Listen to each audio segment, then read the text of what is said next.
আসসালামু আলাইকুম।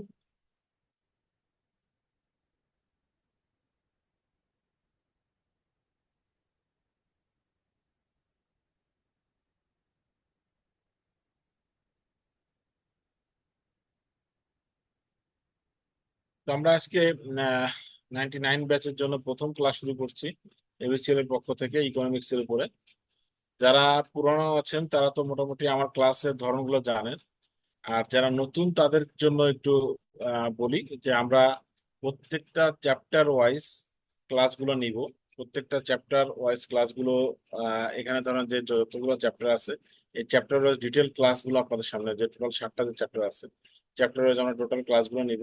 এবং এই চ্যাপ্টার ওয়াইজ গুলোর সাথে কি করব, সাথে আপনাদেরকে যে হ্যান্ড নোট প্রোভাইড করব, এবং প্রত্যেকটা হ্যান্ড নোটের সাথে এবং শেষে ক্লাস শেষে একটা অ্যাসাইনমেন্ট দিব। অ্যাসাইনমেন্টটা আপনারা যখন গ্রুপ ওয়াইজ ভাগ করা থাকবে, আজকে হয়তো ক্লাসের সিনোপসিস পরে পাইছেন, এর পরের বার হয়তো সিনোপসিস গুলো কিন্তু আপনারা 2 দিন আগে পেয়ে যাবেন। এই সিনোপসিস এবং এই আজকে যে ক্লাসটা হবে সেই ক্লাসের উপরে আপনাদের একটা অ্যাসাইনমেন্ট থাকবে, সেই অ্যাসাইনমেন্টটাকে আপনারা জমা দিবেন। সেই অ্যাসাইনমেন্টটা জমা দেওয়ার পর আমি আসলে ইভ্যালুয়েশন করবো যে আপনারা আসলে কতটুকু ভালো করছেন এবং আপনাদের লেখার বোঝার ক্যাপাসিটি কতটুকু এবং লেখার ক্যাপাসিটি কেমন, সেটা বোঝার জন্য মূলত প্রত্যেক ক্লাস শেষে একটা অ্যাসাইনমেন্ট থাকবে। হুম। এটাতে প্রথম দিকে আপনাদের একটু কষ্ট হবে, কিন্তু আলটিমেট ফাইনালি আপনারা একটু লাভবান হবেন, যেহেতু আপনাদের হাতে সময় কম, মাত্র 1.5 মাস সময় আছে আপনাদের পরীক্ষা দেওয়ার জন্য। তো সবাই ইনশাল্লাহ একটু চেষ্টা করবেন। এবং আমরা যেভাবে পড়াই, এই জন্য বাজার থেকে অন্য কোনো বই কেনার দরকার নাই, অন্য কিছু কিছু করারও দরকার নাই। এখানে প্রত্যেকটা যে সিনোপসিস দেওয়া হচ্ছে সেই সিনোপসিস গুলো যেভাবে পড়ানো হচ্ছে সেভাবেই পড়ার চেষ্টা করবেন। এখানে টোটাল ক্লাস হয়তো আমরা 9টা ক্লাস নিব। আর একটা ক্লাস যদি আপনারা অ্যাভেলেবল থাকেন এবং আমারও যদি অ্যাভেলেবল সময় থাকে, তাহলে একটা ফ্রি ক্লাস নিব এবং টোটাল টোটাল চ্যাপ্টার গুলোর উপরে এবং টোটাল সবগুলো মডুলের উপরে। সেই মডেলগুলোতে সবগুলো ক্লাস নিয়ে আলাপ করা হবে। কিন্তু কথা হচ্ছে যে যদি আপনি এই 9টা ক্লাস না করে ওই লাস্ট ক্লাসটার জন্য ওয়েট করেন, এমনকি 5টা ক্লাসও করেন, বাকি 4টা ক্লাস না করেন, তাহলে কিন্তু এই শেষ ক্লাসটা কোনো উপকার হবে না। শেষ ক্লাসটা আপনার তখনই বেনিফিট হবে যখন আপনি যে ফ্রি ক্লাসটা নিব ওটা তো তখনই বেনিফিট হবে তখন যে আপনি যদি সবগুলো ক্লাস করে থাকেন। হুম। তো আশা করি যদি সবগুলো ক্লাস করে থাকেন এবং ঠিক মতো যেভাবে বলছি সেভাবে করে থাকেন, ইনশাল্লাহ খুব ভালো মার্ক নিয়ে পার হবেন। নট অনলি 45 মার্ক, আপনি হয়তো 60-70 মার্ক নিয়ে পার হবেন এবং আপনার 90% প্রশ্ন কমন আসার সম্ভাবনা থাকবে। আমরা বিগত সালের কোশ্চেন এবং কি কি ধরনের কোশ্চেন হতে পারে সেগুলো সহ আপনাকে পড়ানোর চেষ্টা করবো, যে কি কি ধরনের কোশ্চেন হতে পারে। হ্যাঁ। তো আমি আজকে ক্লাস শুরু করছি। তো আজকে যে টোটাল যে 7টা মডুল আছে, মডুল এ ইকোনমিক্স ইন্ট্রোডাকশন যে চ্যাপ্টারটা আছে এটা নিয়ে আপনাদেরকে পড়াবো।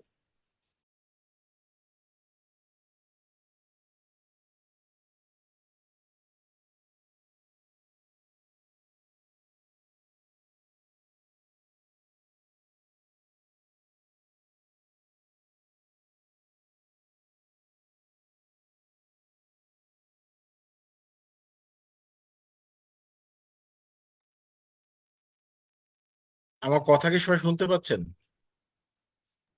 জি স্যার, শুনতে পাচ্ছি স্যার।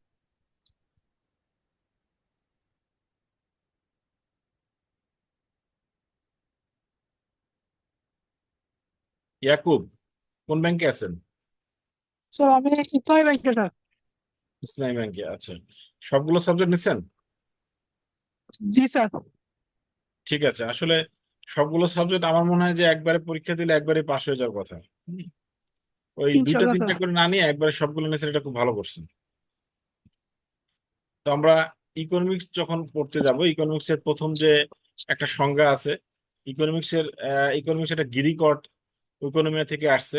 এখানে দুইটা জিনিস, একটা হচ্ছে ঐকোনমিয়া থেকে আসছে, এটা যদি ভাগ করি আমরা পাই একটা হচ্ছে ঐকোস, একটা হচ্ছে নোমোস। তো এই ঐকোসের মান হচ্ছে হাউস হোল্ড, আর নোমোসের মান হচ্ছে ম্যানেজমেন্ট। অর্থাৎ একটা টোটাল অর্থনীতিকে ম্যানেজ করাই, অর্থাৎ অর্থনীতি কি থাকে, পিপুল থাকে, তাদেরকে ম্যানেজ করার জন্য যে জিনিসটা আসছে সেটাকে মূলত বলা হচ্ছে ইকোনমিক্স।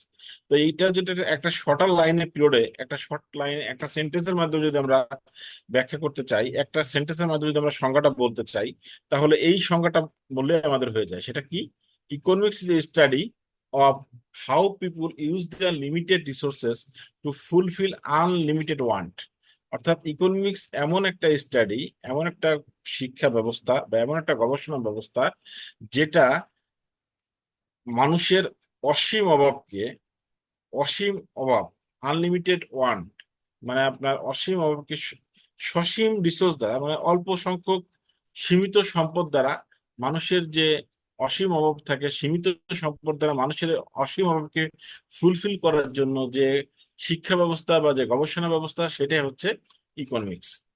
তো আমরা এটা যখন ইকোনমিক্স আস্তে আস্তে করে ডিটেলস আকারে পড়বো, তখন দেখা যাবে যে আসলে এই সংজ্ঞাটা কিভাবে রিলেট করে যায়, বা কিভাবে আসলে এইটা আসলে সঠিক কিনা।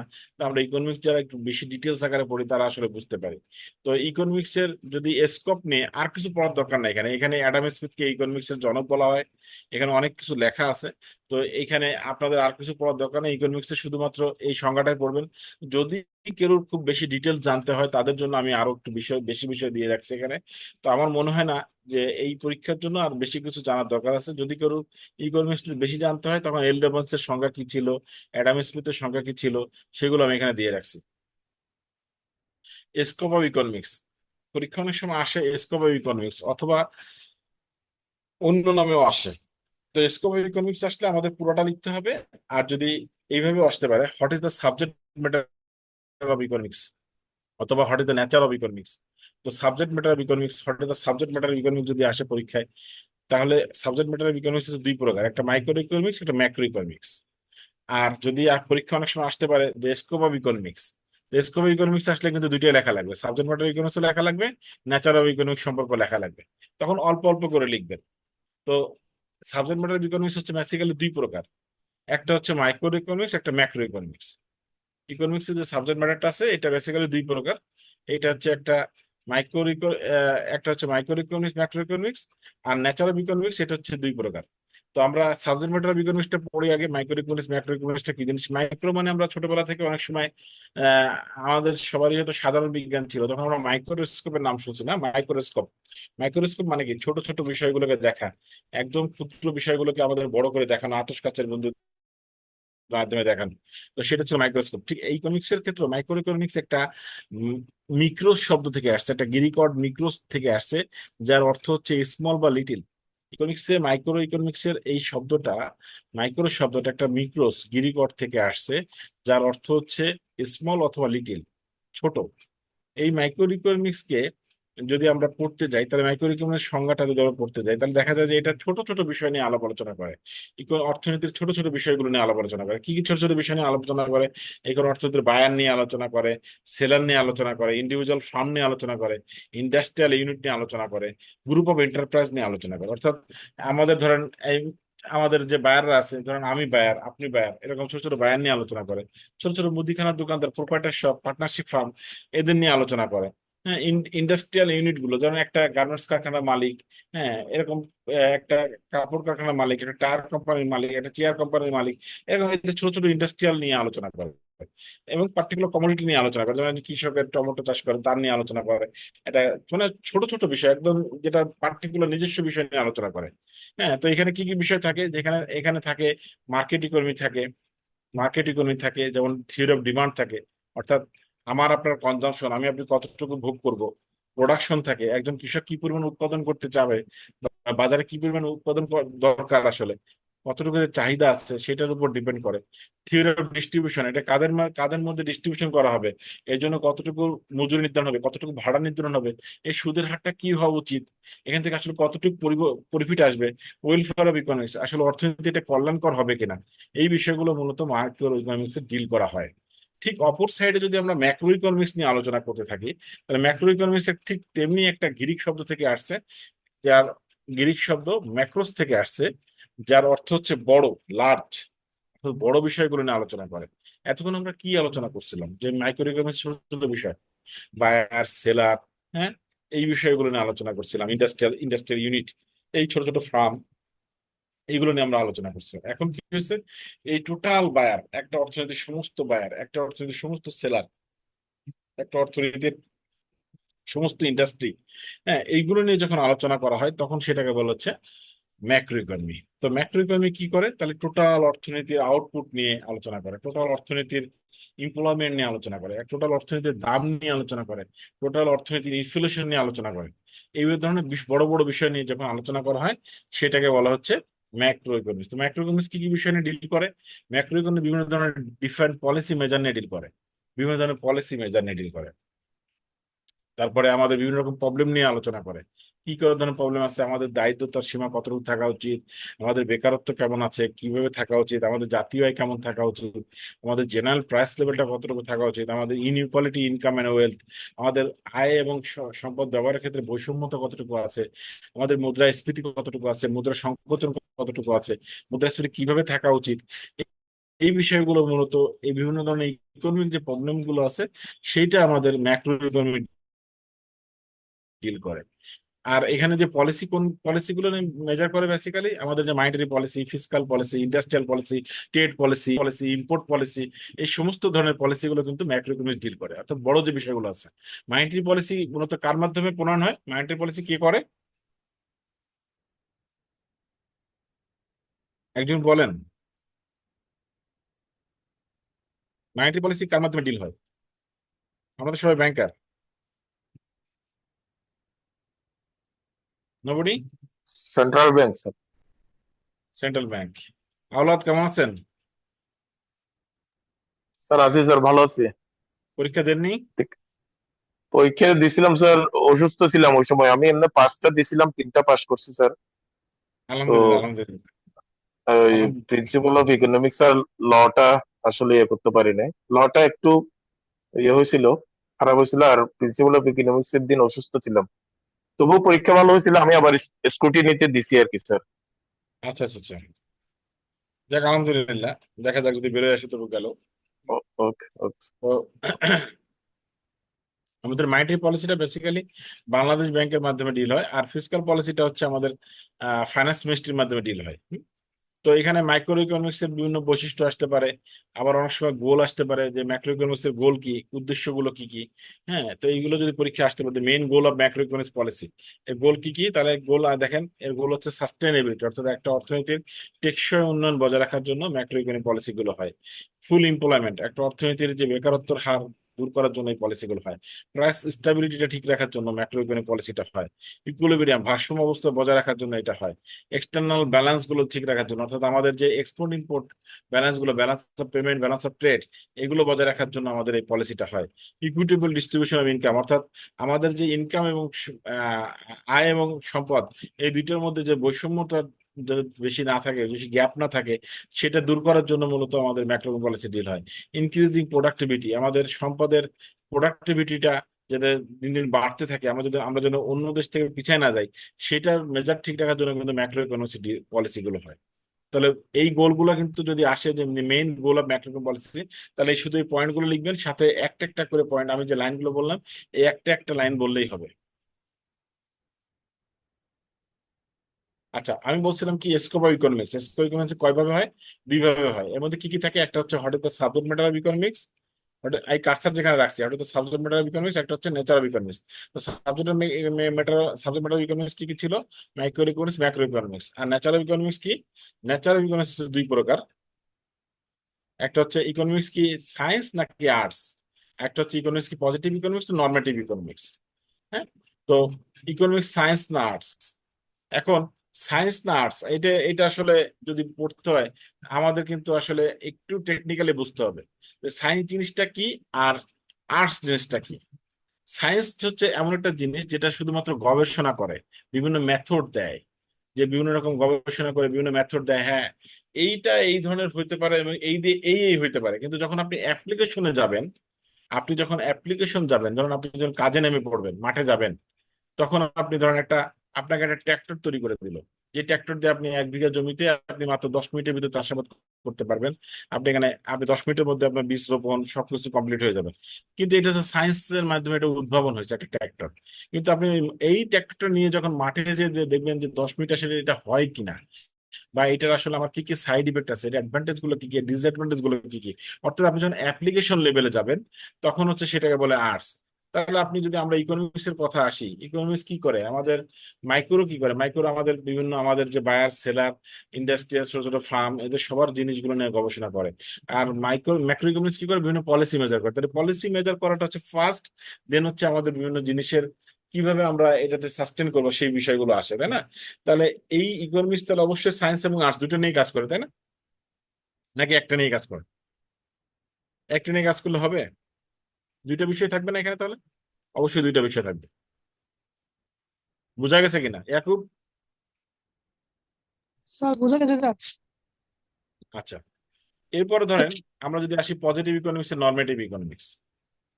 পজিটিভ ইকোনমিক্স এর বাংলা হচ্ছে ইতিবাচক অর্থনীতি, আর নর্মেটিভ ইকোনমিক্স এর বাংলা হচ্ছে নেতিবাচক অর্থনীতি। ইতিবাচক অর্থনীতি মানে আমরা সহজেই বুঝে থাকি যে ইতিবাচক অর্থনীতি কি। ইতিবাচক অর্থনীতি এটা যদি একটা শব্দ দিয়ে বোঝানো হয় যে এক্সপ্লেন হোয়াট ইজ। ইতিবাচক অর্থনীতি আসলে সবসময় পজিটিভ চিন্তা করে যে আমি আসলে যা করবো সেটা ভালো হবে, এটা মানুষের উপকার হবে, পজিটিভ রিলেশনশিপ নিয়ে আলোচনা করে। যেমন ধরেন আমাদের দেশের এই যে তেলের দাম 5 টাকা কমে গেছে, আমাদের দেশে পেট্রোলের দাম 5 টাকা কমছে। 131 টাকা ছিল 126 টাকা হয়েছে, তাই না? তো 126 টাকা আসছে, তার মানে কি এটা আমাদের পজিটিভ ইকোনমিক্স। মানে আমাদের তেল তো আর আমরা সম্পূর্ণ উৎপাদন করি না, আমরা বাইরের দেশ থেকে আনি। তাহলে আমাদের দেশে যদি আহ এটা যদি কমে যায় তাহলে মানুষের কি টাকা কম খরচ হবে? আলটিমেটলি ইকোনমিতে বেশি টাকা থাকবে, টাকা খরচটা কম হবে, বাইরের দেশে টাকা আউটফ্লোটা কম যাবে। তাহলে এটা আমাদের জন্য ভালো দিক। ঠিক তেমনি যদি কোনো কারণে তেলের দামটা ঠিক যদি বেড়ে যেত, যদি কোনো কারণে বেড়ে যেত, তাহলে এটা কি হতো? আমাদের জন্য একটা নেতিবাচক প্রভাব হতো।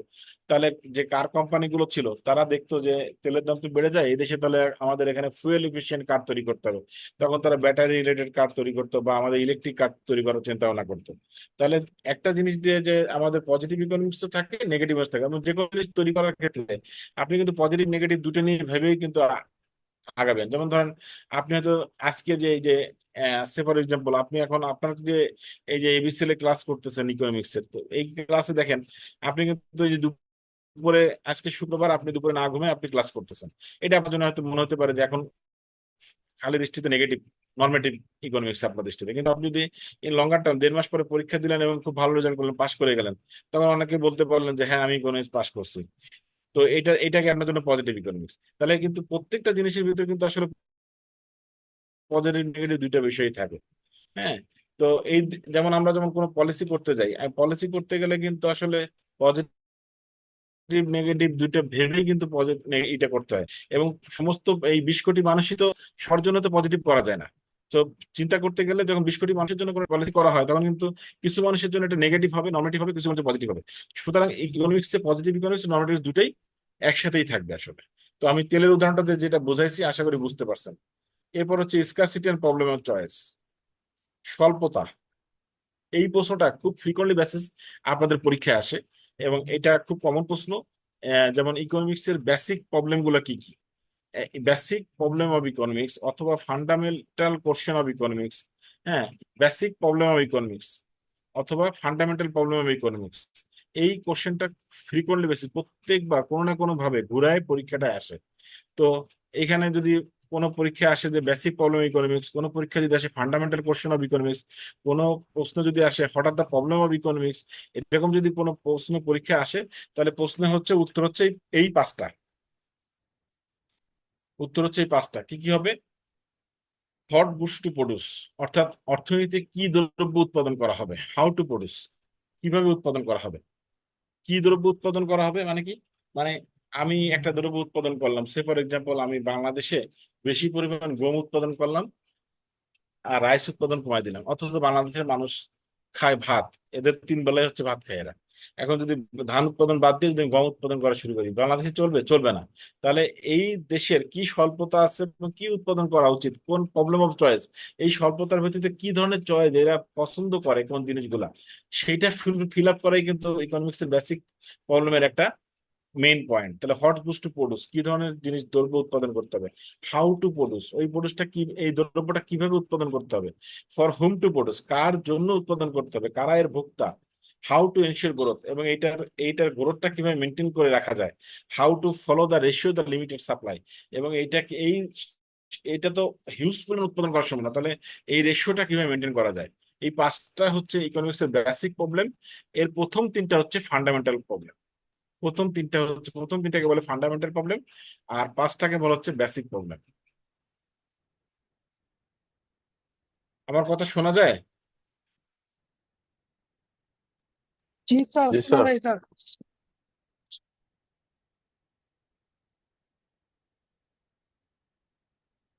Production possibility curve. তো প্রোডাকশন পসিবিলিটি কার্ভ হচ্ছে আমাদের, যদি প্রথম লাইনটা আমরা পড়ার চেষ্টা করি, যে প্রোডাকশন পসিবিলিটি কার্ভ হচ্ছে এমন একটা মডেল যেটা অ্যাসোসিয়েট করে যে আমাদের যে রিসোর্স গুলো আছে সেই রিসোর্স গুলো থেকে আমরা কোনটা থেকে বেশি বেনিফিটেড পেতে পারি। প্রোডাকশন পসিবিলিটি কার্ভের বাংলা হচ্ছে উৎপাদন সম্ভাব্য রেখা। উৎপাদন সম্ভাব্য রেখা। সে ফর এক্সাম্পল, আমরা যখন কোনো কিছু উৎপাদন করতে যাবো, এটা বলা হয়েছে এই কারণে যে প্রোডাকশন হচ্ছে এমন একটা জিনিস উৎপাদন করবেন, এর 1 বিঘা জমিতে যখন চাষ করবেন, তো সেখানে আপনার আসলে কি ধরনের, আপনি যদি এটা ধানের জমি হয় সেখানে কিন্তু আপনি পাট চাষ করতে গেলে বেশি লাভবান হবেন না। আপনি যদি পাটের পাটের জমি হয় তাহলে সেখানে কিন্তু আপনি ধান চাষ করতে গেলে বেশি লাভবান হবেন না। যদি এটা ঘেরের জমি হয় যেখানে কিন্তু মাছ চাষ না করে আপনি ধান চাষ করতে গেলে বেশি লাভ হবেন না। তো এখানে এই জন্য বলছে যে আপনি প্রোডাকশন ফসল উৎপাদন সম্ভাব্য রেখা, এটা একটা ট্রেড অফ করে কি, show the trade-offs associated with the allocating resources between the production of two good। আপনি কোন দ্রব্যটা উৎপাদন করবেন সেটার জন্য আপনার কতটুকু এটা এটা এটা কতটুকু আপনার ইফিসিয়েন্সি হবে আপনার জন্য, কতটুকু আপনার ইকোনমিক গ্রোথ হবে, কতটুকু আপনার সাস্টেনেবিলিটি বজায় রাখবে, সেটা দেখা যায় যে কার্ভের মাধ্যমে, সেটাকে বলা হচ্ছে প্রোডাকশন পসিবিলিটি কার্ভ। এটা খুব বেশি ইম্পর্টেন্ট না, তারপর এই লাইনটা, ফার্স্ট লাইনটা যদি আসে পরীক্ষায়, হ্যাঁ,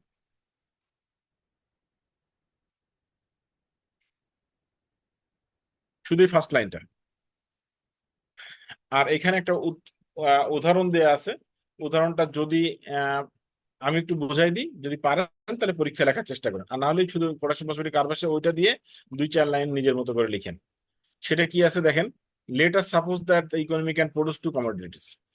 বলছে যে একটা অর্থনীতি ধরেন 2 ধরনের দ্রব্য উৎপাদিত হয়, একটা কটন, একটা wheat. We suppose that the productive resource are being fully utilise and there is no change in technology. এখন এই কটন এবং গম উৎপাদন করতে যে টেকনোলজি ইউজ করা হবে তার মধ্যে কোনো চেঞ্জ নেই। দুইটাই ফুললি, সব ধরনের যে যে পরিমাণ কৃষক লাগানো হয়েছে কটন উৎপাদন করতে, ওই পরিমাণ কৃষকই গম উৎপাদন করতে লাগানো হয়েছে। যে পরিমাণ টেকনোলজি ইউজ করা হয়েছে কটন উৎপাদনে, সেই পরিমাণ টেকনোলজি গম উৎপাদনে দেওয়া হয়েছে। মানে কোনো রকম চেঞ্জ নাই, সবই ফুললি ইউটিলাইজ করা হয়েছে। এখন আমরা কি পাচ্ছি, আমরা দেখা যাচ্ছে যে প্রোডাকশন পসিবিলিটি এতে দেখা যাচ্ছে যে আমি যদি জিরো পরিমাণ মানে কোনো কটন উৎপাদন করতে না যাই, আমি যদি সমস্ত টেকনোলজি এবং আমার যে ই আছে, লেবার আছে, সেগুলো যদি ল্যান্ড লেবার যেগুলো আছে, ক্যাপিটাল আছে, সেটা যদি আমি গম উৎপাদনের ক্ষেত্রে যাই, তাহলে আমি 15 কুইন্টাল আমি গম উৎপাদন করতে পারি। হোয়ারাস আমি যদি 1 কুইন্টাল কটন উৎপাদন করতে যাই তাহলে আমি 14 কুইন্টাল গম উৎপাদন করতে পারি। 2 কুইন্টাল কটন উৎপাদন করতে যেয়ে আমি 12 কুইন্টাল হুইট উৎপাদন করতে পারি। আর আমি যদি কোনো গম উৎপাদন না করি তাহলে আমি 5 কুইন্টাল আমি কটন উৎপাদন করতে পারি। তাহলে এই যে উৎপাদন করতে পারি, তাহলে আমি দেখা যায় যে এখানে আমি যদি এখন দেখি যে আমার অর্থনীতিতে আসলে কি দরকার। আমার অর্থনীতি দরকার হচ্ছে আমার কটনও দরকার, গমও দরকার, কিন্তু কটন দরকার মাত্র 2 কুইন্টাল, আর আমার হুইট দরকার হচ্ছে 12 কুইন্টাল। তাহলে আমি যাব হচ্ছে সি, প্রোডাকশন পসিবিলিটিতে। আমি তাহলে আমার টেকনোলজিটা আমি এই সিতে আমি ইউজ করার চেষ্টা করবো। এইটাই এখানে বলা হয়েছে।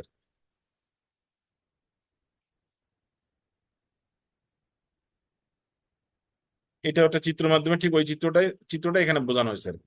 ওই চিত্রটা এখানে বোঝানো হয়েছে যে যখন জিরো ছিল, যখন কটন জিরো তখন হচ্ছে হুইট 15, 1 তখন হচ্ছে আমার 12, 2 যখন তখন 12, 3 যখন তখন 9 হুইট, 4, ওই চিত্রটা এখানে বোঝানো হয়েছে আর কি।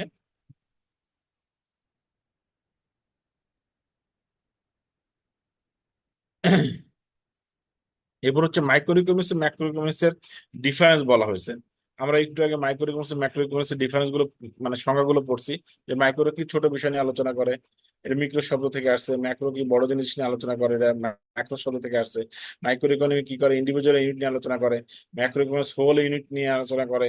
মাইক্রো ইকোনমিক্স কি স্মল, ছোট যে বায়ার সেলার ইন্ডিভিজুয়াল ফার্ম নিয়ে আলোচনা করে। এখানে বিভিন্ন ধরনের পলিসি নিয়ে আলোচনা করে, ফুল এমপ্লয়মেন্ট নিয়ে আলোচনা করে। হ্যাঁ, এইরকম যে ওই সংজ্ঞাগুলো পড়ছি ওইখান থেকে 4টা পয়েন্ট মোটামুটি লিখলেই হবে। 4টা পয়েন্ট মোটামুটি লিখলে হবে, হ্যাঁ। তাহলে 1, 2, 3 এটা তো আমরা ওই সংজ্ঞায় পাইছি। 4ও দেখেন আমরা কিন্তু সহজ, যেটা ইন্ডিভিজুয়াল এন্ড বিজনেস ডিসিশন নিয়ে আলোচনা করে। আর ম্যাক্রো ইকোনমিক্সটা টোটাল কান্ট্রি এবং গভর্নমেন্টের বিষয় নিয়ে আলোচনা করে। যদি পারেন তাহলে এইটা এইটা একটু দিয়েন। এটা আমরা ওই যে যদি সম্ভব হয় আর কি। মাইক্রো ইকোনমিক্সের যদি কনসেপ্টের ভিতরে কোনো কি ফ্যাক্টর নিয়ে পরীক্ষা আসে, তাহলে এই বিষয়গুলো একটু দেওয়ার চেষ্টা করবেন। আর না হলে ওই আগে যেটা পড়াইছি সেটাই ঠিক একইভাবে। পজিটিভ ইকোনমিক্স এর নর্মেটিভ ইকোনমিক্স এর সংজ্ঞা আমি এখানে দিয়ে দিচ্ছি, যে একটা বিস্তারিত আলোচনা করে, একটা পলিসি ইকোনমি আলোচনা করে, একটা কি হওয়া উচিত একটা কি হওয়া উচিত না সেই বিষয় নিয়ে আলোচনা করে, ঠিক ওই সংজ্ঞা থেকেই এখানে আমি আবার ডিফারেন্স করে দিচ্ছি। প্রথম তিনটা প্রত্যেকবার বলছি, আগের বারও বলছি, প্রথম তিনটা ইম্পর্টেন্ট, এখানে প্রথম তিনটা ইম্পর্টেন্ট, ওই ফুয়েল কার এফিসিয়েন্টের ব্যাখ্যা দিয়ে এখানে দিছি আর কি। এরপরে কস্ট।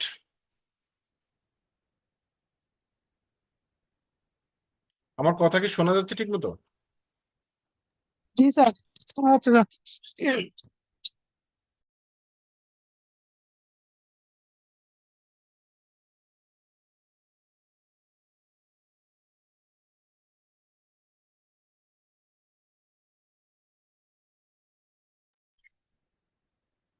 আচ্ছা, খরচ সবাই মোটামুটি আমরা জানি যে আমরা যে সমস্ত দৈনন্দিন যে এক্সপেন্স গুলো করে থাকি, যে কোনো ধরনের এক্সপেন্স যেটা করে থাকি, ব্যয় করে থাকি, সেটাকে মূলত একজন প্রডিউসার বা একজন ইন্ডিভিজুয়াল যে ব্যয়গুলো করে থাকে সেটাকে মূলত খরচ বলে।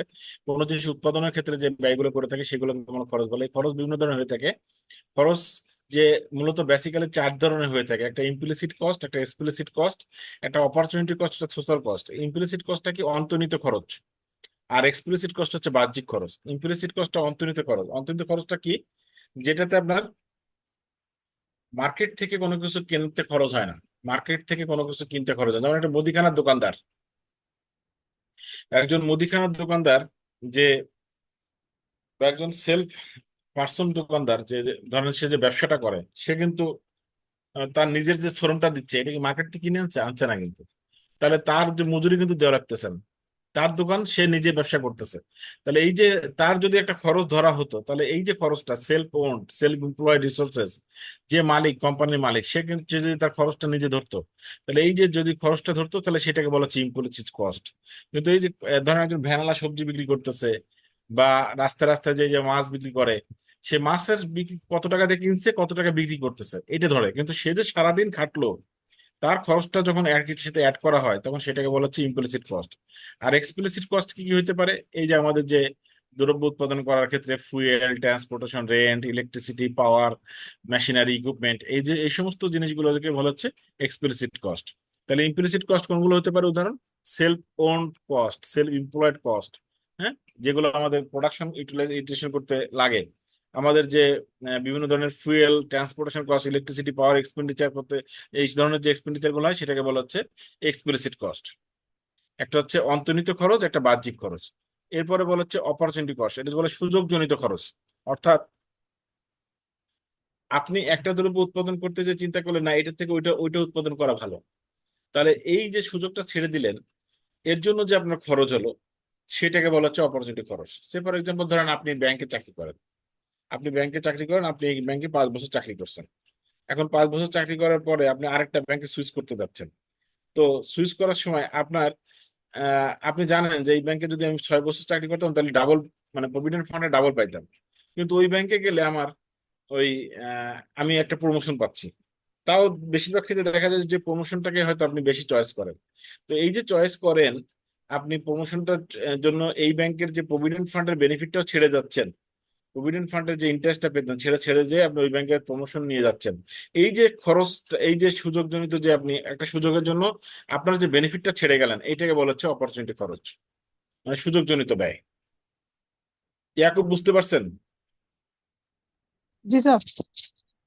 আচ্ছা, এরপর হচ্ছে সোশ্যাল কস্ট। আমরা আমাদের বিভিন্ন রকম দূষণ রোধ করার জন্য আমরা যে খরচগুলো করে থাকি, আমাদের যে নদী দূষণ, পানি দূষণ, হ্যাঁ, তারপরে আমাদের যে বায়ু দূষণ, হ্যাঁ, আমাদের যে এই ধরনের দূষণ রোধ করার জন্য আমরা বিভিন্ন রকম industrial waste, contamination of river, air pollution, mining factories, তারপর বিভিন্ন ধরনের ফ্যাক্টরি স্মোক, এক্সাস্ট ফেমস, হ্যাঁ, এই ধরনের জন্য যে আমরা যে ভেহিকলস এর এক্সাস্ট, এইগুলোর জন্য যে আমরা খরচগুলোর জন্য যে আমরা এই খরচ কম করার জন্য আমরা যে যে এগুলো করে থাকি, সেটাকে বলা হচ্ছে সোশ্যাল কস্ট। হ্যাঁ, এগুলো রোধ করার জন্য আমরা যে খরচগুলো করে থাকি।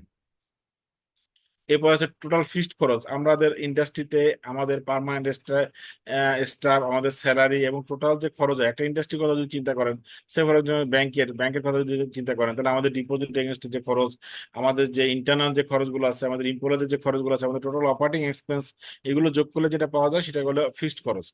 ভেরিয়েবল কস্ট কখন হয়? যখন ধরেন আমাদের ব্যাংকের কথা যদি চিন্তা করেন, ভেরিয়েবল কস্ট আমাদের ডিপোজিট রেট আপ ডাউন করে, আমাদের লোনের রেট আপ ডাউন করে। তো আমাদের স্টাফদের স্যালারি ধরেন তো খুব বেশি আপ ডাউন করে না, তো স্টাফদের স্যালারি সেম, কিন্তু ডিপোজিটের রেট আপ ডাউন করে। বাংলাদেশ ব্যাংকের repo reverse repo rate up down করে। তো এই যে রেট গুলো আপ ডাউন করে, ওই জন্য আমাদের খরচের যে আপ ডাউন হয় সেটাকে বলা হচ্ছে পরিবর্তনশীল খরচ, টোটাল কস্ট। অর্থাৎ এই ফিক্সড কস্ট এবং ভেরিয়েবল কস্ট যোগ করার পরে যেটা পাওয়া যায় সেটাকে বলা হচ্ছে টোটাল কস্ট। মার্জিনাল কস্ট, অর্থাৎ মার্জিনাল কস্ট কি? প্রান্তিক খরচ। আমরা একটা দ্রব্য উৎপাদন করতে যে, আমরা যখন কোনো দ্রব্য উৎপাদন করতে যাচ্ছি, এখন চিন্তা করলাম যে না, আমার আরেকটা এডিশনাল দ্রব্য উৎপাদন করতে হবে। অর্থাৎ আমি এক একক উৎপাদন করতে যে আমার হয়তো 10 টাকা খরচ হচ্ছে, আমি চিন্তা করলাম না, আমি আরেক একক বেশি উৎপাদন করব। তো এই যে আরেক একক বেশি উৎপাদন করতে যে আমার যে অতিরিক্ত খরচ হচ্ছে সেটাকে বলা হচ্ছে প্রান্তিক খরচ, মার্জিনাল খরচ। ইকোনমিক মডেল, এটা পরীক্ষায় প্রায় এসে থাকে। অনেক সময় এই যে সার্কুলার ফলো মডেলটাও পরীক্ষায় এসে থাকে। মানে বেশিরভাগ সময় দেখা যায় economic model, circular follow model এবং ওই যে বেসিক ইকোনমিক প্রবলেম, এই চ্যাপ্টার থেকে মাইক্রো ইকোনমিক্সের পার্থক্য, এই চ্যাপ্টার থেকে এই ধরনের প্রশ্ন খুব ফ্রিকোয়েন্টলি বেসিস হয়ে থাকে। যেমন ইকোনমিক মডেলটা কি জিনিস? একটা টোটাল অর্থনীতির ইকোনমিক সিচুয়েশন বোঝার জন্য, একটা টোটাল অর্থনীতির ইকোনমিক সিচুয়েশন বোঝার জন্য এই যতগুলো ফ্যাক্টর আছে সেগুলোকে কম্বিনেশন করে যে পিকচারটা তুলে ধরা হয়, অর্থনীতি যে যে পিকচারটা তুলে ধরে একটা মডেল তৈরি করা হয়, সেটাকে বলা হচ্ছে ইকোনমিক মডেল। তাহলে আমরা যদি একটা প্রথম লাইনটা একটু পড়ে থাকি, যে economic model offers a way to get complete view or picture of an economic situation and understand how factors fit together। তার মানে কি? একটা অর্থনীতির টোটাল অর্থনীতির সিচুয়েশনটা বোঝার জন্য যে তার ফ্যাক্টর গুলোকে কাজে লাগে ফিট টুগেদার করে যে পিকচারটা আমাদের সামনে তুলে ধরা হয় সেটাকে বলা হচ্ছে ইকোনমিক মডেল। এই ইকোনমিক মডেল বেসিক্যালি 4 ধরনের সার্কুলার ফলো হয়ে থাকে। 4 ধরনের, একটা হচ্ছে 2 সেক্টর ইকোনমি, একটা 3 সেক্টর ইকোনমি, একটা 4 সেক্টর ইকোনমি, একটা 5 সেক্টর ইকোনমি। এটাই সার্কুলার ফলো মডেলটা মূলত 4 ধরনের, একটা 2 সেক্টর, 3 সেক্টর, 4 সেক্টর এবং 5 সেক্টর, এই 4 ধরনের। তো আমরা খুব সহজভাবে এই 4টা সেক্টরকে এই খুব সহজে পড়তে পারি। যে সেক্টর শুধুমাত্র যে সেক্টর শুধুমাত্র আমার আপনার নিয়ে বিষয়গুলো নিয়ে আলোচনা করে, যে সেক্টর শুধুমাত্র আমার আপনার বিষয়গুলো, অর্থাৎ হাউস হোল্ড, বিজনেস, কনজুমার, যে সেক্টর শুধুমাত্র আমার আপনার বিষয়, এই যে হাউস হোল্ডের বিষয়, কনজুমারের বিষয়, হ্যাঁ, এই বিষয়গুলো নিয়ে আলোচনা করে, বিজনেস বিষয় নিয়ে আলোচনা করে, বিজনেস ম্যান নিয়ে বিষয়, ইন্ডিভিজুয়াল মানে পার্টিকুলার ইন্ডিভিজুয়াল নিয়ে আলাপ আলোচনা করে, সেটাকে বলা হচ্ছে 2 সেক্টর ইকোনমি। যখন এই 2 সেক্টর ইকোনমির সাথে গভর্নমেন্টের এক্সপেন্ডিচার গুলো অ্যাড করা হয়, অর্থাৎ আমার আপনার খরচ, আমার আপনার সাথে যখন গভর্নমেন্টটাকে অ্যাড করা হয়, অর্থাৎ গভর্নমেন্ট বিভিন্ন ধরনের যে সাবসিডি গুলো দেয়, পাবলিক সার্ভিস দেয়, আমাদের জন্য রোড করছে, আমাদের ওয়াসার সার্ভিস দিচ্ছে, ইলেকট্রিসিটি সার্ভিস দিচ্ছে, আমাদেরকে রোড ট্রান্সপোর্ট সার্ভিস দিচ্ছে। এই গভর্নমেন্টের সাবসিডিটিকে যখন অ্যাড করা হয়, অর্থাৎ বিজনেস, হাউস হোল্ড, ইন্ডিভিজুয়ালের সাথে, কনজিউমারের সাথে যখন গভর্নমেন্টটাকে অ্যাড করা হচ্ছে, তখন সেটাকে বলে 3 সেক্টর ইকোনমি। এই 3 সেক্টর ইকোনমির সাথে যখন আমাদের ফরেন ট্রেডটাকে অ্যাড করা হচ্ছে, তাহলে আমরা যদি একটু সহজে খাতা কলমে লিখে নিই, 2 সেক্টর ইকোনমি কখন হচ্ছে? যখন আমাদের আমি আপনি বিজনেসম্যান, কনজুমার, হাউস হোল্ড, এগুলো নিয়ে হচ্ছে 2 সেক্টর ইকোনমি। 2 সেক্টর ইকোনমি যখন গভর্নমেন্টের সাবসিডি অ্যাড করা হচ্ছে, তখন সেটা হচ্ছে 3 সেক্টর ইকোনমি। 3 সেক্টর ইকোনমির সাথে যখন ফরেন ফরেন ট্রেড আর ফরেন এক্সচেঞ্জ, ফরেন ট্রেড কি? এক্সপোর্ট ইম্পোর্টের ব্যবসাটা, আর আমাদের যে ক্যাপিটাল ইনফ্লো আউটফ্লো, এটা যখন যোগ করা হচ্ছে তখন সেটা 4 সেক্টর ইকোনমি হচ্ছে। তাহলে 2 সেক্টর ইকোনমিতে কনজুমার, বিজনেস, হাউস হোল্ড, তার সাথে গভর্নমেন্ট, এটা হয়ে গেল 3 সেক্টর।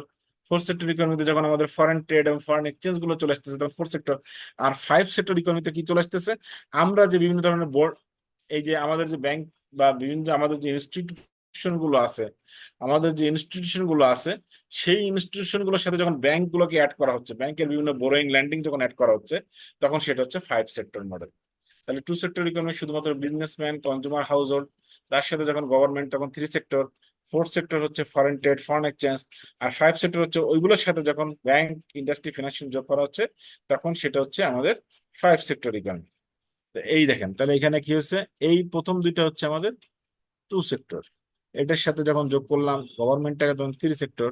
এটার সাথে যখন ফরেন সেক্টর যোগ করলাম তখন ফোর্থ সেক্টরের সাথে যখন আমরা এইগুলোর সাথে যখন ফিনান্সিয়াল সেক্টরটা যোগ করলাম তখন সেটা ফাইভ সেক্টর।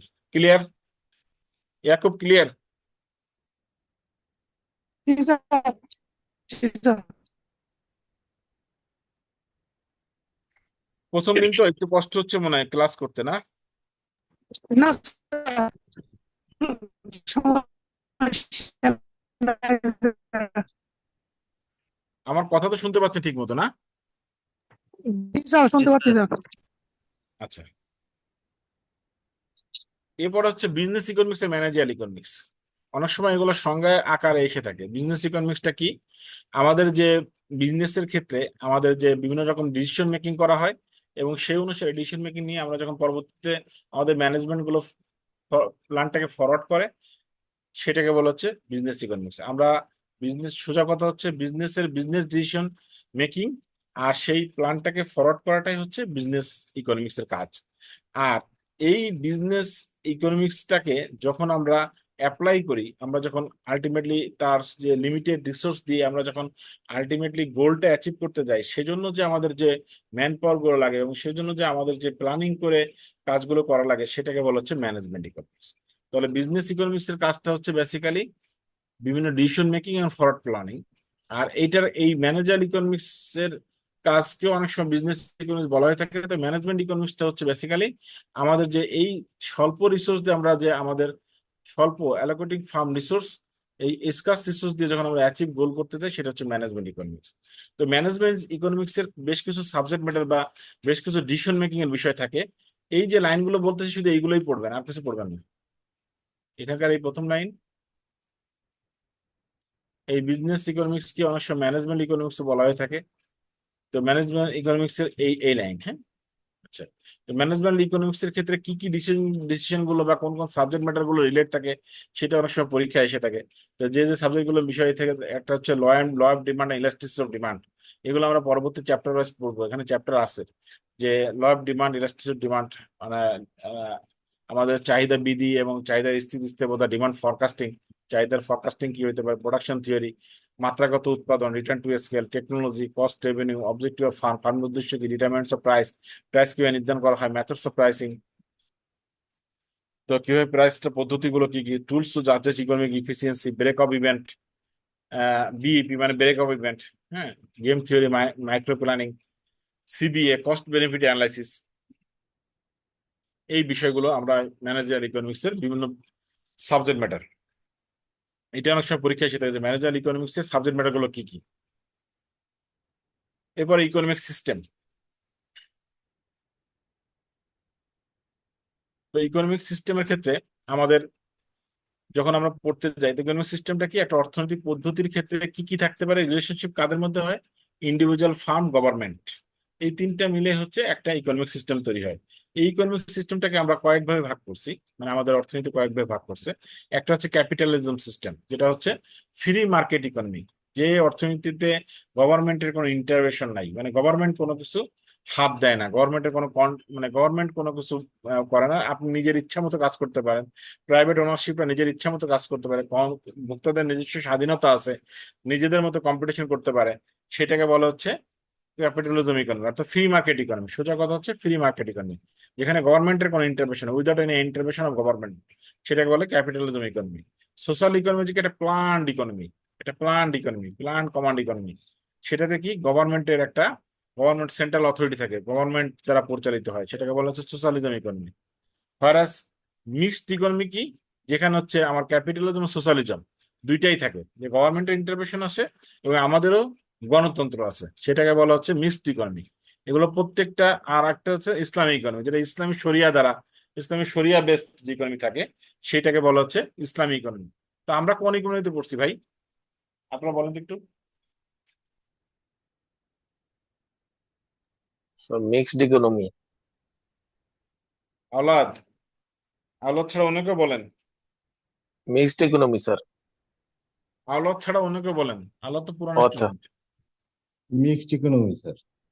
কে বললেন? কবির। জি স্যার। কবির, কেন মিক্সড ইকোনমি আমরা? স্যার আমাদের কিছুটা মানে সমাজতন্ত্র প্লাস ক্যাপিটালিজম এই দুইটাই মেনটেন করি আর কি, সমাজ মানে আমাদের দেশে তো আসলে গভর্নমেন্টও থাকে, আবার ইচ্ছা করলে কিন্তু একজন ওই যে একটা লাউ নিয়ে বাজারে 100 টাকাও দাম চাইতে পারে। জি স্যার। মানে গভর্নমেন্টেরও আছে, ইন্টারভেনশন আছে, আবার ইচ্ছা করলে যে কেউ 1 কেজি তেলাপিয়া মাছ নিয়ে 500 টাকা তার কেজিও চাইতে পারে। তো এই যে চাইতে তার পারে, হ্যাঁ। অধিকার আছে আর কি, মানুষের অধিকার আছে, অধিকার। মানে যে কোনো কিছু বলার বা করার, সেটাকে এই যে দুইটা যে মিক্সড করছে আমাদের দেশে, এই জন্য এটাকে বলা হচ্ছে মিক্সড ইকোনমি। জি স্যার, মানে এটা সরকার থেকে নির্ধারিত কোনো কিছু করা নাই যে এটা এর বেশি চার্জ করা যাবে না বা এরকম কিছু না। যে যার মতো করে নিচ্ছে, মার্কেট মার্কেট ড্রিভেন স্ট্র্যাটেজিও আছে, আবার এই যে সবকিছু আছে। তো আচ্ছা, ভেরি গুড। এরপরে হচ্ছে আমাদের ইসলামী ইকোনমি। ইসলামী ইকোনমিটা কি? যেটা আমাদের ইসলামী শরিয়া দ্বারা পরিচালিত হয়। হ্যাঁ, ইসলামী শরিয়া দ্বারা পরিচালিত হয়। যে মিক্সড ইকোনমিক্স আছে, আবার সাথে ইসলামী শরিয়া দ্বারা পরিচালিত হয়, সেটা হচ্ছে ইসলামী ইকোনমি। সেখানে তাহলে 4টা ইকোনমি মোটামুটি একটা আইডিয়া পাওয়া গেল না?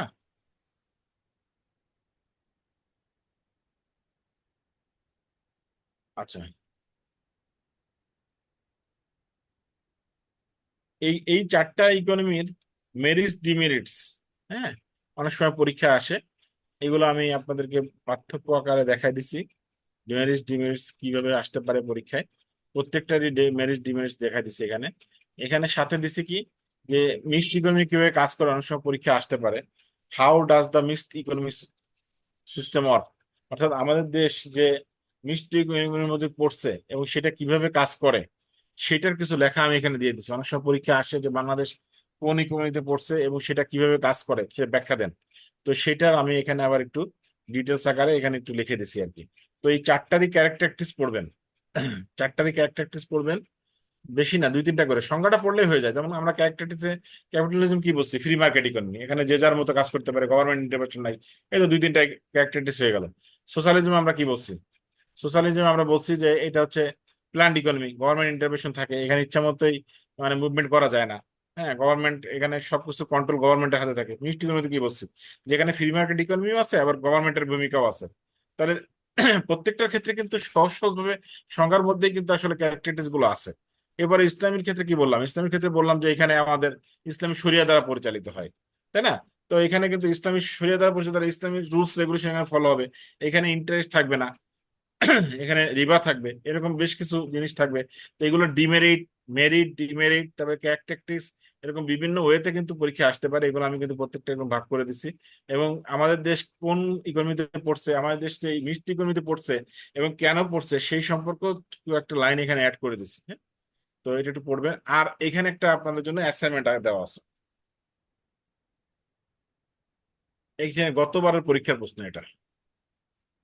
এই যে লাস্ট লাস্ট যে পরীক্ষাটা হয়েছে, যেটাতে আওলাদ পরীক্ষা দিছিল, কিন্তু ও বলছে অসুস্থ ছিল, আসলে একটু আলসেমি করছে আর কি। একটু আলসেমি করছে, মনে করছে যে স্যারই তো পড়াইছে, এটা তো খুব মানে ভালো করে না পড়াইছি, স্যার, ক্লাসও সত্যি ছিলাম। অসুস্থ ছিলাম গরমে।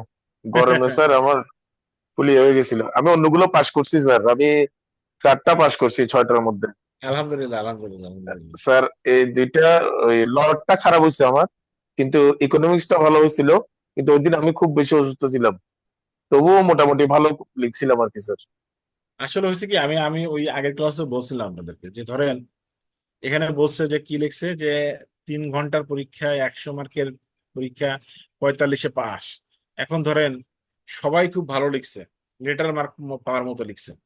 এখন তো কম্পিটিশন বেশি, এখন এই সার্টিফিকেটের গুরুত্ব বাড়ছে। এই সার্টিফিকেটে মনে করেন যে ওই যে ম্যান্ডেটরি থাকুক না থাকুক, আপনি তো বলতে পারবেন যে আমি ব্যাংকিং ডিপ্লোমা পাস।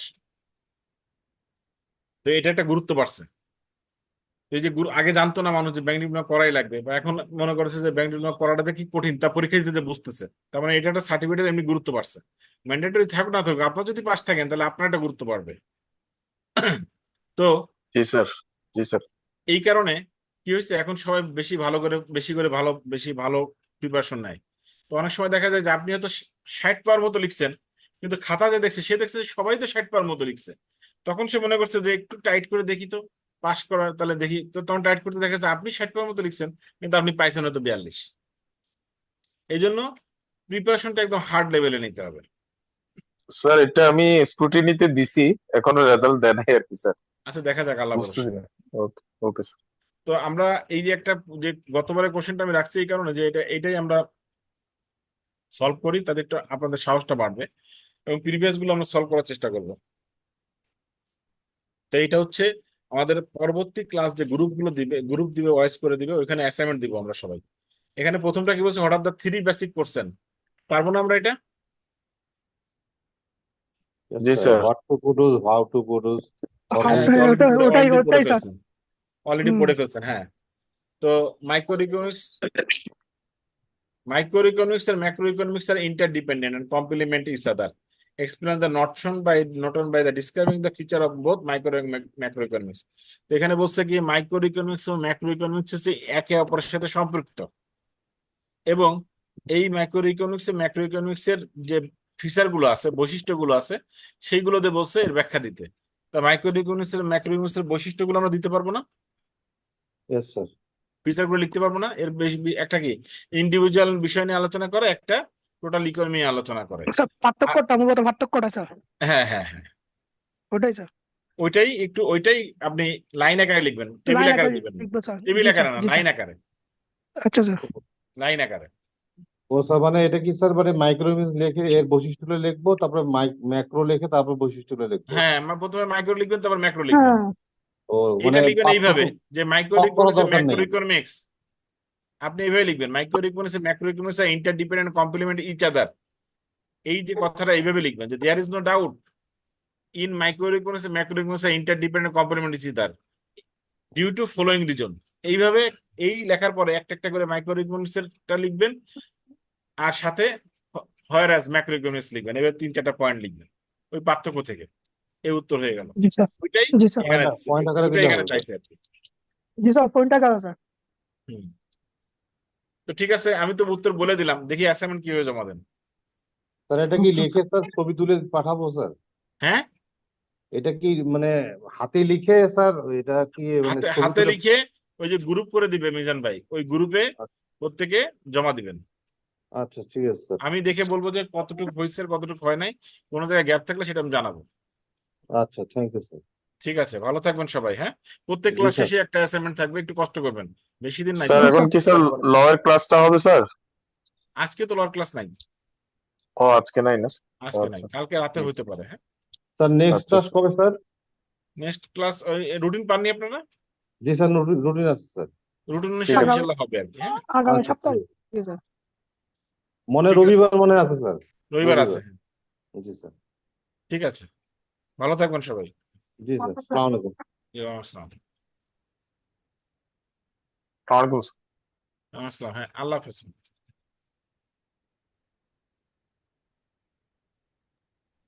স্যার, হ্যাঁ স্যার মিজান শুনতে ভাই, পাচ্ছেন? স্যার, আপনার শিডিউল অনুযায়ী লয়ের ক্লাস আছে 5টায়। আজকে তো নাই। আজকে স্যার না, আজকে লর ক্লাস নেই। আপনি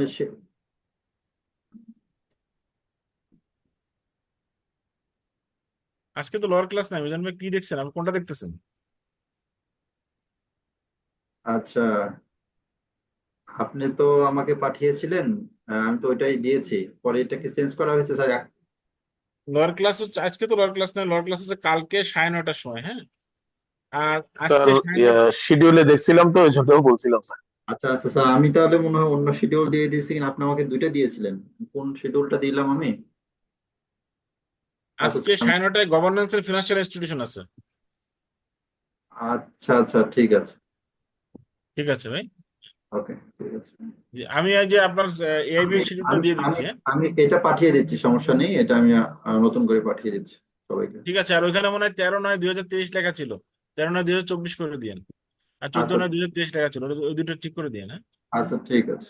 আর আমি আমি যে এখন যেটা পাঠাচ্ছি, দরকার এটাও দিতে পারেন আপনি। আমি যে ধরেন 10-15 মিনিটের ভিতরে আপনাকে একটা শিডিউল দিচ্ছি, এখানে জেআইবি এআইবি দুইটাই থাকতেছে আচ্ছা, ঠিক আছে। পাশাপাশি, হ্যাঁ। ঠিক আছে, লয়ের ক্লাসটা কালকে কয়টায় মিজান কালকে ভাই? 9:30টায়। 9:30, রাত 9:30। Okay sir, okay sir, okay sir. ঠিক আছে, হ্যাঁ, আল্লাহ হাফিজ। মিজান ভাই, তাহলে রুটিন তাহলে চেঞ্জ হবে না? না, রুটিনটা হয়তো স্যার একটু আমাকে দুইটা দিয়েছিলেন, আমি হয়তো বা ভুল করে অন্যটা দিয়ে দিয়েছি আপনাদের। আহ আমি ওইটা পাঠিয়ে দিচ্ছি, ঠিক আছে? জি, যে লেটেস্ট যেটা ইকোনমিক্স এর ক্লাস কবে ওটা দিয়েন। আচ্ছা, ঠিক আছে। স্যার আজকে কি তার আর ক্লাস নেই স্যার? স্যার আজকে কি আর কোনো আজকে ক্লাস নেই? আজকে রাত আজকে 9:30 ক্লাস আছে, রাতে একটা আছে, গভর্নেন্স ইন ফিনান্সিয়াল রাত্রিবেলা ইনস্টিটিউশন। আছে 9টা 30-এ গভর্নমেন্ট ইন ফিনান্সিয়াল ইনস্টিটিউট আছে। আর হচ্ছে আপনার রাত 8টায় আছে হলো সেকেন্ড পার্টের একটা ক্লাস আছে, আইটি, আইএফএফই, টিএফএফই। ঠিক আছে, তাহলে আমি মিজান ভাই, আমি একটু পরে দিয়ে দিচ্ছি, হ্যাঁ? ওকে, ওকে স্যার, ঠিক আপনি আছে। স্টপ করে দেন তাহলে, হ্যাঁ। ওকে।